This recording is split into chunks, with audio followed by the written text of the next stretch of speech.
These 30 minutes are going to make you more money than your college degree did. I'm serious. Turn off your phone, sit down, and actually listen. Because what I'm about to tell you is stuff people pay me thousands of dollars an hour to hear in a boardroom. You're getting it for free right now in this video. Here's the deal. Most people are broke, not because they're stupid and not because they got a bad hand. And they're broke because nobody ever sat them down and told them the truth about money. School doesn't teach you this. Your parents probably didn't teach you this because their parents didn't teach them. So you're out here guessing, you're out here working a job you hate, spending what's left after nothing, hoping one day it just works out. It's not going to just work out. Wealth isn't luck. It's not a lottery ticket. It's a formula. And in the next 30 minutes, I'm handing you that formula. Stay with me, because 90% of people watching this will not do what I'm about to say. That 90% will still be broke in 10 years. And the other 10%, they're going to look back at this video as the moment things change. Which one are you going to be? Before I go any further, hit subscribe right now. I mean it. Do it before you keep watching. What I'm about to teach you took me decades and a lot of painful mistakes to figure out. It's the stuff that separates people who build real wealth from people who just talk about it. I'm giving this to you for free. All I'm asking in return is you subscribe. So more people who need to hear this actually get the chance to hear it. That's it. That's the whole task. Now let's get into it. Let's start with something that's going to make some of you mad. Hard work does not make you rich. I know. Everybody's grandpa said work hard and you'll get ahead. Your grandpa was wrong, or at least he wasn't telling you the whole story. I've met people who worked 60, 70 hours a week and they are dead broke. I've met people who work 20 hours a week and they're worth more money than they'll ever spend. The difference isn't the hours. It's what those hours are pointed at. If you are working hard, doing the wrong thing, you're just getting really good at staying poor. And think about it like this. If I spend 12 hours a day digging a hole with a spoon, I'm working incredibly hard. I'm exhausted. I earned it, but I still just dug a hole with a spoon. Effort without direction is just motion. It feels productive. It is not the same thing as being productive. Here's what actually matters. Leverage. Rich people understand leverage, and broke people trade time for dollars their whole life. And when you have a job, you are trading hours for a paycheck. There is a hard ceiling on that. There's only 24 hours in a day, and your boss is never going to pay you for all of them. Wealthy people stop trading time for money as fast as they can, and they start building things that make money whether they're working or not. That could be a business. That could be an investment. That could be something you create once and sell 1,000 times. A book, a course, a piece of software, a brand. The internet made this easier than it has ever been in human history, and most people still aren't using it. They're scrolling on it instead of building on it. Now, I'm not telling you to quit your job tomorrow and go be an entrepreneur. That's reckless. And honestly, most businesses fail. What I am telling you is this. Stop believing that grinding harder at a job that pays you the same no matter what is your path to wealth. It's not. Your job can fund your life while you build the thing that actually makes you free. That's the real hustle. Not working more hours, working smarter hours on something that scales. I built my first company out of nothing, sleeping on the floor of an apartment with 5 other guys because I understood something early. I wasn't going to get rich cashing somebody else's paycheck forever. I had to build something that was mine. You don't need a fancy office or investors or a business degree to start. You need one skill people will pay for and the guts to go sell it. And I want to be clear about something because people twist this all the time. I am not saying your job doesn't matter or that you should be reckless.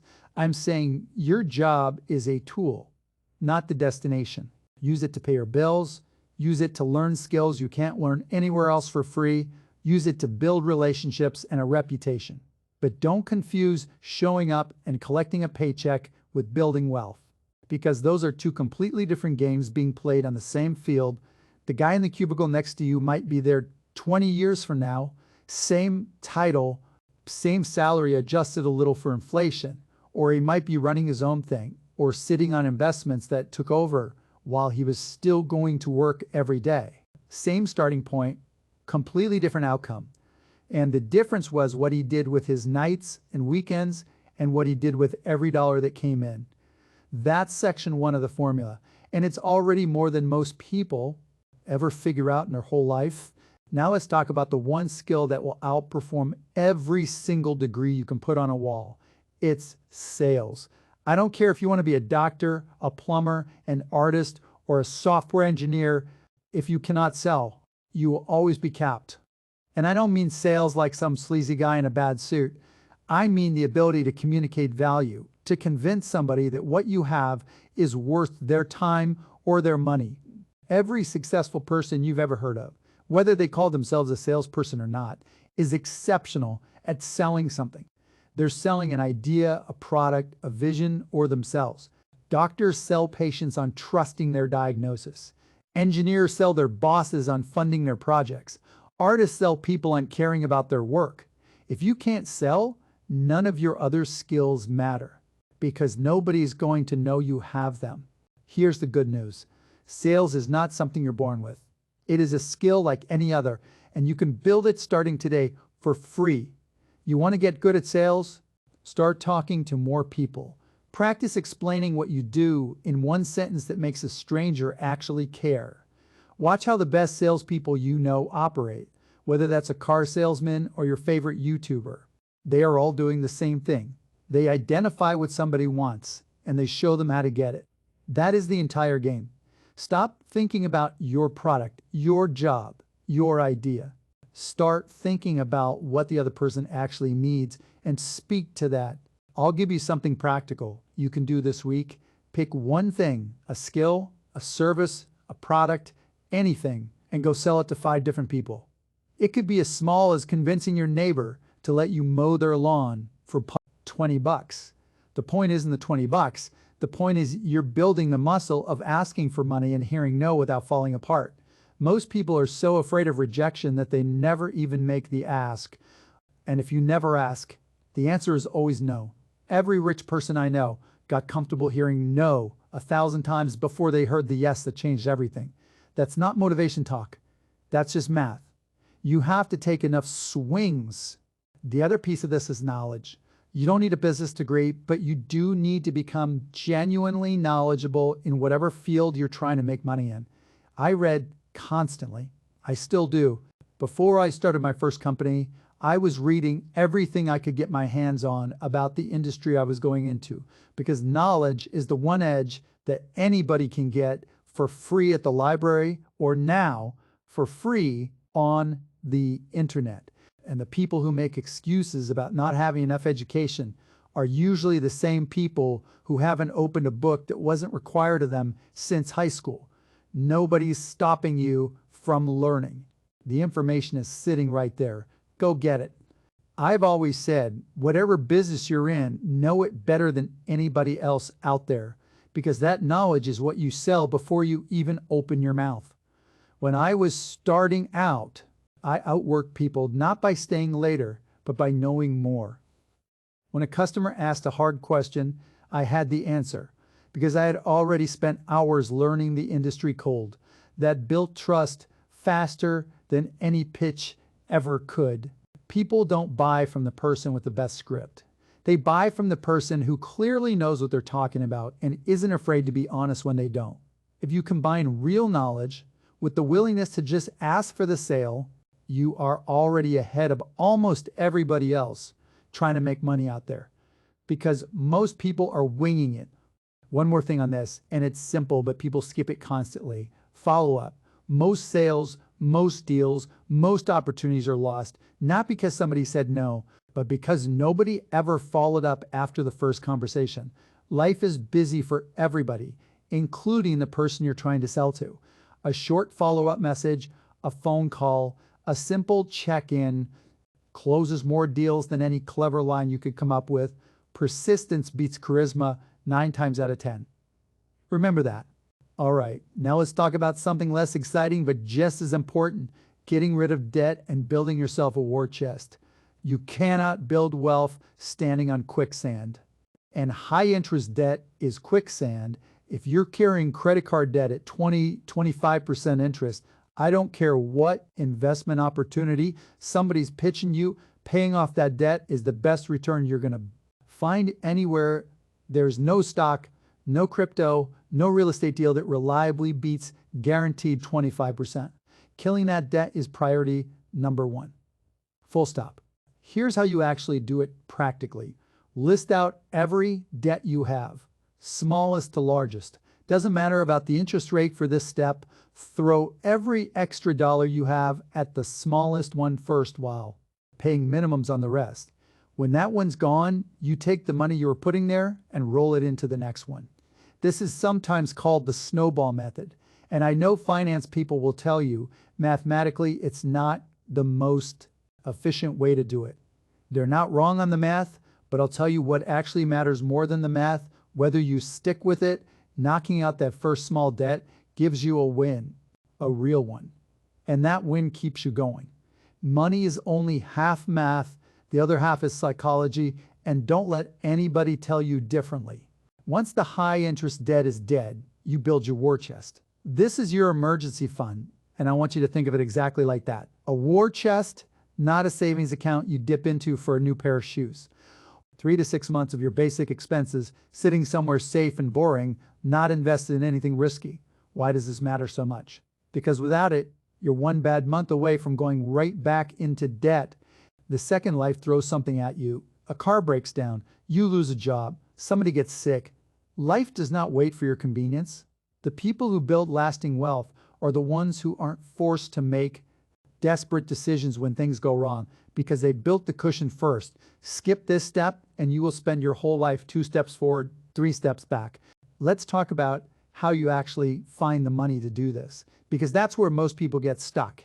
You don't need to suddenly earn double your salary to start building a war chest. You need to look hard at where your money is currently leaking out, because I promise you it is leaking somewhere. Subscriptions you forgot you had, eating out because you're too tired to cook, impulse buys that felt good for about 10 minutes and now sit in a drawer. I'm not telling you to live like a monk. That's not sustainable and you'll quit in a month. I'm telling you to get brutally honest for 30 days. Track every single dollar that leaves your account. Most people are shocked when they actually do this because the leak is rarely one big thing. It's 20 small things adding up to real money every single month, and build the habit of automating it. The second your paycheck hits, have a fixed amount move automatically into that emergency fund before you ever see it or get the chance to spend it. Willpower runs out by the end of a long day. Automation doesn't. Every wealthy person I know has removed the decision from the equation as much as possible, because relying on discipline alone every single time for years is a losing bet against human nature. Now, here's the part people always ask me about. Where do you actually put your money once the debt is gone and the war chest is built? Let me break this down simply, because Wall Street loves to make this sound more complicated than it is. So you'll pay them fees to do something you could do yourself. There are basically 3 levels of investing, and you need to be honest with yourself about which one you actually are. Level 1, completely hands-off. You hire a financial advisor and they manage everything. Fine if you've got real money and want zero involvement. But understand, you're paying for that convenience.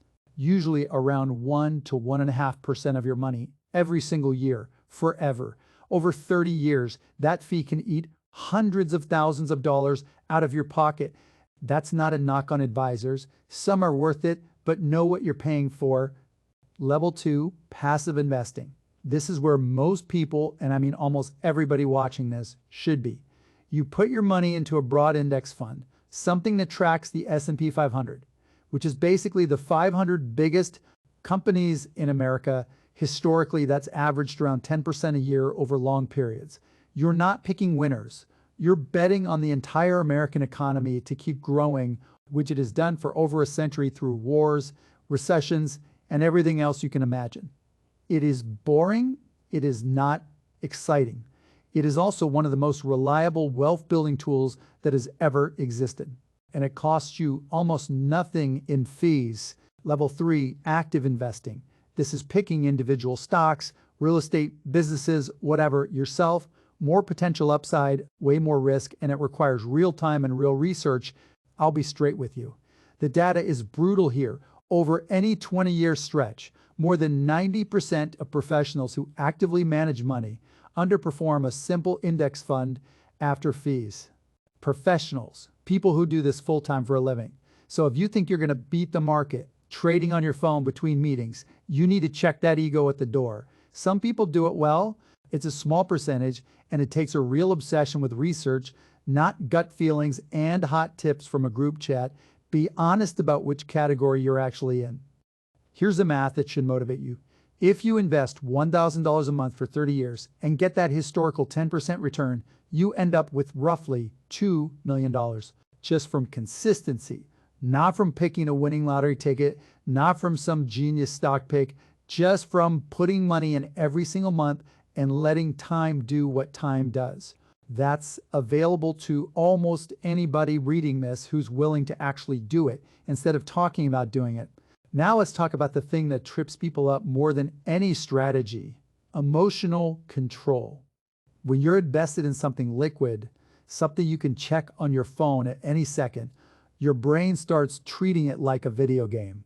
You buy a stock in the morning and you're checking it at lunch, checking it before bed, feeling sick when it's red and euphoric when it's green. That emotional roller coaster is exactly what causes people to sell at the worst possible moment, right when things drop, locking in a real loss out of pure panic. Compare that to owning a house. You don't check the value of your house every 15 minutes because you know you're holding it for years. You need to treat your investments with that same patience, even though the app makes it dangerously easy not to. The people who get rich in the market aren't the ones with the best timing. They're the ones who stayed invested through the ugly years without flinching. I'll also say this: time in the market beats timing the market. Every single time. In every study that's ever been done on this, people wait for the right moment to start investing, and that right moment turns into months, then years, then a decade of sitting on the sidelines while their money does nothing. Nobody, and I mean nobody, consistently times the market correctly. Not professionals, not hedge funds with teams of PhDs, nobody. The single biggest advantage you have is time. And every month you wait to start is a month of growth you can never get back. Start small if you have to. Start with $50, but start now. Now let's get into the mindset piece, because this is where 90% of people sabotage themselves without even realizing it. The single biggest difference between people who build wealth and people who don't isn't intelligence. And it isn't luck, it's what they do the moment money hits their account. Broke people spend first and save whatever's left. If anything's left, wealthy people save and invest first automatically before they let themselves spend a dime. Flip that order and you flip your entire financial future. It's not complicated, but it is uncomfortable because it means living below what you could technically afford on purpose for years. A huge part of this is getting honest about your vision for your own future. Most people are chasing a lifestyle that isn't even theirs. They're spending money to impress people they don't even like, buying things to keep up with a version of success somebody else defined for them. I've seen people making great money who are still broke because every dollar goes toward looking rich instead of becoming rich. Looking rich and being rich are almost opposites. The guy driving the least luxury car with $40,000 in credit card debt is not wealthy. The person quietly invests every month while driving a car that's paid off. That person is building something real. Even if nobody's impressed at the stoplight, there's also a fear piece here that nobody talks about enough. A massive number of people avoid even looking at their own finances because it's stressful, because they feel behind, because they think they've already messed it up too badly to fix. I get it, but avoiding your bank account doesn't make the problem smaller. It just makes it invisible until it isn't. The confidence to handle money is not something you're born with. It's built the same way any skill is built, by doing the uncomfortable thing repeatedly until it's not uncomfortable anymore. Open the account, look at the number, make a plan. It will never feel as bad as you think it will, and it will always feel better than not knowing. A lot of that fear comes from thinking money is complicated, that you need to speak some special language to understand it. It's not complicated, It's made to look complicated by people who profit off you being confused, because confused people pay for advice they could have gotten for free if they just took an hour to learn the basics themselves. Spend a Saturday morning actually learning the difference between a Roth account and a traditional one, or what an index fund actually is. It's a couple hours of your life that will save you years of confusion and probably thousands of dollars in fees paid to people selling you complexity you didn't need. And don't let social pressure run your financial life. This one's huge. You will have people around you who spend on things you can't afford to spend on. And if you're not careful, you'll start keeping up. Buying things to prove something to people who honestly aren't thinking about you nearly as much as you think they are. The people who build real wealth get comfortable being underestimated for a while.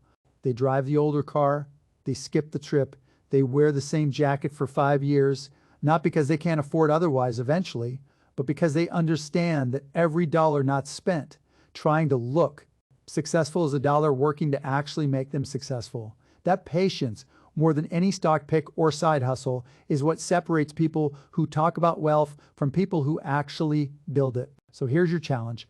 And I want you to actually do this, not just nod along and close the video. This week, do 3 things. First, if you have high interest debt, pick the smallest one and put every extra dollar you can. Find toward it. Second, if you don't have investments started, open an account and put in whatever you can, even if it's $50, and set it to automatically invest every single month going forward. Third, go sell something to somebody, a skill, a service, anything, just to build that muscle of asking for money without flinching.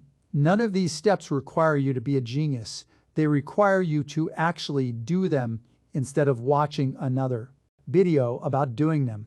I've told you the formula. I've told you what separates the people who build real wealth from the 90% who don't. The rest is entirely up to you. If this helps you, subscribe. Share it with somebody who needs to hear it, and I'll see you in the next one.